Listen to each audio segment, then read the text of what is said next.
Some individuals possess a nature that experiences the world profoundly. A brief interaction might occupy their thoughts for several days. A single, peculiar glance can trigger endless internal analysis, while most people move on from minor events easily. These individuals revisit every subtle nuance. What is truly remarkable is that this process remains invisible. On the surface, they maintain a smile. They offer standard reassurance that they are doing well. They continue to be the attentive listeners they've always been. However, this isn't merely overthinking, nor is it a tendency to be too sensitive. Modern psychology understands this is not a conscious decision. They aren't intentionally making life difficult. Rather, it's their nervous system's fundamental architecture, programmed from birth to digest data with higher resolution, much higher resolution than the average person. Today, we explore the psychological foundations of those who feel things deeply by examining 10 scientifically supported facts. Whether you recognize these traits in your own life or are trying to comprehend a person you care about, this discussion will clarify the actual mechanics of high sensitivity. Welcome back to the channel. I am Nori. Let's explore this further. Modern psychology has identified something profound. Truth number 1 involves the nonverbal radar. Picture yourself at a social gathering. Former classmates are all around you. One individual has recently gone through a painful breakup, yet he decides to attend anyway. He is laughing loudly, sharing humorous anecdotes, clinking his glass with everyone, insisting he feels liberated and joyful. Nearly everyone there accepts his performance. They offer supportive pats on the back and celebrate his newfound independence. However, the mind of a deeply sensitive person operates differently. Their internal radar is quietly mapping the hidden layers. Consider this for a moment. How much of our true emotional state is conveyed through words? Is it half? Is it 80%? Back in 1971, Albert Mehrabian conducted research. This led to the 7-38-55 rule, a finding that startled many.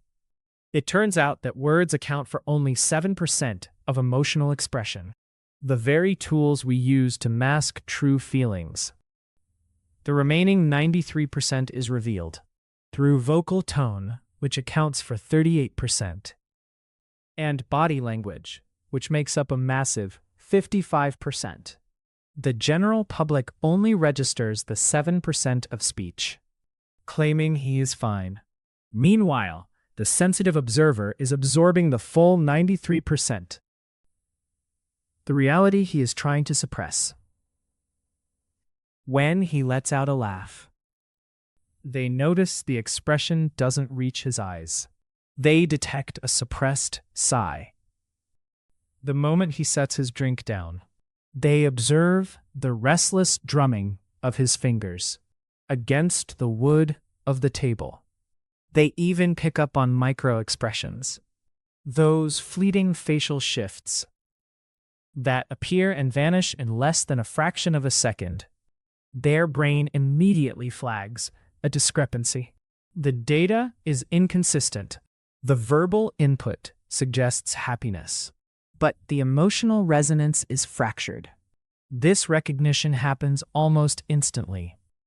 It is comparable to pulling your hand away from a hot stove. Your nervous system simply detects the danger and reacts. This perception makes them incredible friends, yet isolated. Truth number 2. The concept of the emotional sponge. Have you ever been watching a film and, despite knowing its actors and digital effects, found yourself sobbing as if the tragedy were happening to you? Or have you ever sat down next to a person who was silently fuming and felt your own chest tighten before they even opened their mouth? In psychology, this phenomenon is known as emotional contagion. It is driven by the mirror neuron system. In highly sensitive people, this neurological system functions at maximum capacity. Your brain literally replicates the internal state of those around you. If you witness someone injuring themselves, the regions of your brain that process pain actually activate. Your empathy isn't just a mental concept. It is a physical sensation. Throughout human history, these individuals were frequently sought out to be healers or spiritual guides. They could detect underlying tension or unease within the group long before it erupted into conflict. However, in our modern era, where social media feeds us a constant stream of global suffering, this gift can become a burden. You might be scrolling through your phone and see a video of a stranger's grief, and that single clip can dampen your mood. For the rest of the day, you essentially become a sponge, soaking up the emotional debris of the entire world. Truth number 3. An allergy to environmental stimuli and aggression. It is a mistake to think that sensitivity is limited to human feelings. Their nervous systems are frequently overwhelmed by the physical world. This explains why some people find crowded bars, loud concerts, or busy festivals completely unbearable. Even a standard open-plan office can feel like psychological distress. Most individuals possess a neural filter in the thalamus, the brain's gatekeeper.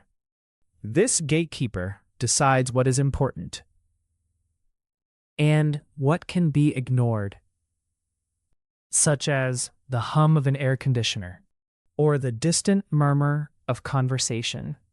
But for the deeply sensitive, this gatekeeper is effectively off-duty. Every single physical sensation is granted entry to the brain simultaneously. The sound of a colleague chewing, the rhythmic clicking of keys, a nearby person's heavy cologne, and the blare of traffic outside all demand equal attention at the same high volume. This incredibly low threshold for sensory input also explains why these individuals often avoid violent media or graphic news reports when they see a scene of brutality, even though their logic knows it is fictional. Their brain triggers a stress response. As if they were the victim, their stomach knots up, and they have to look away. Not out of cowardice, but because their biology is pleading for protection from that intense surge of information. Truth number 4 involves the necessity of powering down to recover. When you combine the constant reading of people, the absorption of external sadness, and the bombardment of sensory noise, the result is an inevitable crash. While extroverted types find energy through social engagement, sensitive people find it through isolation. After a demanding day, your primary urge isn't to socialize or go out for drinks. Instead, you crave a dark, silent room where no one is making demands of you. Clinical psychology refers to this as reducing the allostatic load. Your system needs an opportunity to flush out the cortisol, the stress hormone, that has accumulated from hours of overstimulation. Without this recovery period, you enter a state of total shutdown. You become snappy, lose your focus, and feel emotionally hollow. You might find that people close to you wonder why you are so withdrawn. When you get home, it isn't that you lack affection for them. It is simply that your internal battery has been drained to zero. You require total stillness to return to yourself. Truth number 5 is the intense pressure caused by time constraints. There is a phrase often used in professional settings. I thrive in fast-paced environments and handle deadlines with ease. It is important to realize that a truly sensitive person can almost never say that with honesty. If you want to cause a sensitive person's brain to malfunction, give them multiple competing tasks and place a visible timer in front of them. They will likely freeze up. This happens because of a mechanism known as depth of processing. Their mind functions like a high-end computer running complex analytical software. Every piece of data that enters is thoroughly dissected, compared to previous experiences, and evaluated for potential future consequences. This allows them to produce work of exceptional quality. But that quality requires time. When they are rushed or forced to switch rapidly between tasks, their deep thought process is disrupted. The resulting spike in cortisol sends the brain into a state of panic. They despise being hurried. They truly excel only when they are given the space to immerse themselves fully in a problem without distraction. Truth number 6 is the cycle of ruminating on the past. There is a difficult paradox here. Sensitive people possess incredible emotional memory. You might struggle to remember your lunch from yesterday, but you can vividly recall the exact expression of disappointment on your parents' face from a decade ago. You can remember the specific wording of a critical comment from months ago as if it were yesterday. In psychology, this is called rumination, because the information was processed so deeply. These memories aren't just facts. They are full sensory experiences. When you look back on a sad event, your brain actually recreates the physical ache in your chest and the trembling of your hands. From an evolutionary perspective, this was a survival advantage. Our sensitive ancestors were the ones who remembered exactly where predators hid or what air felt like before a major storm. They were the early warning system for the tribe. But in today's world, where we aren't fighting off wild animals, we often turn this ability inward. We get trapped in a loop of, "Why did I say that?" Or, "I should have handled that differently." We end up as captives of our own remarkable memory. Truth number 7 is being paralyzed by conflict. Deeply sensitive people are usually the most peace-oriented members of any social circle. This isn't a sign of weakness. It's a reaction to how conflict feels to them. For a sensitive brain, a heated argument or a harsh critique isn't just a social hurdle. Their brains interpret social discord as a threat. When they encounter sudden coldness in someone's tone, the amygdala, the brain's alarm system, takes total control. Their body is flooded with adrenaline. This is known as an amygdala hijacking. Their body is flooded with adrenaline, and they often enter a freeze state. This is why they frequently struggle in the heat of an argument. Their mind goes blank, and they can't think of the right words to defend themselves. Instead, they might default to a fawn response, where they apologize or accept blame just to end the tension. Their goal isn't to win the debate. It is simply to restore peace to their environment, even if it means carrying the emotional burden themselves. Truth number 8 is the difficulty of saying no. Imagine it is your day off and you are resting. When a coworker asks you to cover their shift, you don't want to go and you desperately need the rest. Yet, after only a moment of hesitation, you find yourself agreeing to do it. Why do we do this to ourselves? Neuroscience has shown that the brain processes the pain of social rejection in the same areas where it processes physical injury. For a sensitive person, the act of saying no triggers a vivid mental image of the other person's disappointment. That imagined sadness feels real in their own body, creating a sense of guilt and physical discomfort. Therefore, saying yes is often a way to avoid that internal pain. Truth number 9. The profound experience of beauty and art. We've discussed many challenges, but sensitivity isn't only exhaustion. Nature wouldn't have preserved it. This is the most rewarding aspect: the ability to experience joy and beauty at a level others rarely reach. This is called vantage sensitivity. If your system amplifies the bad, it also amplifies the good. Most people look at art and find it pleasant. A sensitive person might be moved to tears because they can feel the artist's intent. They might experience frisson hearing a song. A sunset provides transcendent peace. They don't just see life in a few colors. They see it in a billion different shades. A good meal or outdoor scent can trigger excitement that others only feel during major life achievements.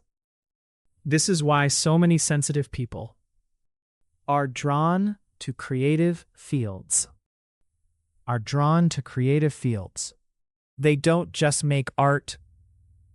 They act as translators for the beauty they see, making it accessible to everyone else. This capacity for awe is the natural balance to the weight they carry. Truth number 10 is the orchid and dandelion theory. Psychologist J. Belsky categorized people into two types. Most individuals are dandelions.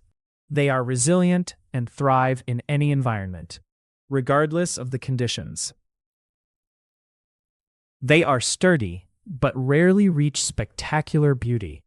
Deeply sensitive people are orchids. Orchids are highly dependent on their surroundings. In a harsh environment, marked by stress or lack of support, an orchid will fade faster. This is why sensitive people are more prone to anxiety or depression. However, in the right conditions, respected, given space, pursuing passions, they bloom magnificently. No dandelion could ever compare. Research indicates sensitive people often outperform in leadership, strategy, and innovation. Sensitivity isn't a flaw. It's a specialized evolutionary strategy. The world requires your perspective. We've explored 10 truths about the sensitive mind. You are not too much, and nothing is broken. You possess a high-precision instrument in a world calibrated for the average. The common mistake is forcing yourself to be a dandelion, trying to be tougher than you are, enduring noise that grates on your senses, participating in draining social dynamics. Forcing an orchid to live like a weed leads to burnout. The solution isn't to become less sensitive, but to learn how to manage that sensitivity. First, establish firm boundaries. View your energy as a finite resource. Don't let others deplete it without permission. Second, embrace your need for solitude. Don't feel guilty about needing time alone to recover and recharge your spirit. Third, lean into beauty. Use art, music, and nature to counteract emotional stress. Feeling every emotion with such intense clarity is not a flaw in your design, but a testament to your depth. Your vivid emotional landscape allows you to witness the quiet magic that ordinary minds completely overlook. You never have to apologize for needing physical distance to heal from a world that operates entirely too loud. Allow yourself the grace to rest and let your extraordinary sensitivity become a compass rather than a heavy anchor. How has carrying this beautiful emotional depth shaped the way you build trust with the people around you? If this resonated with you, leave a short thought in the comments so others know they belong somewhere safe. May you step into tomorrow with a protected spirit and an unapologetically open heart.